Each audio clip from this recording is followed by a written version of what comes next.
小姐，你准备写什么？哎，不能说，写好了之后要高高挂起，谁都不能看，挂得越高，挂得越久，愿望才越可能实现。这样啊。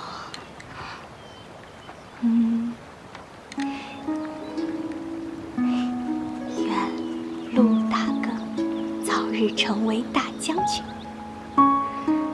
好，我的大将军。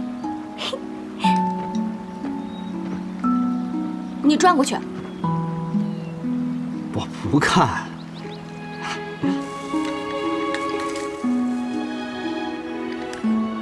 我要改变陆渊的命运。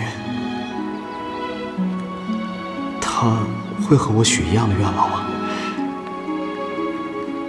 我们一直走下去。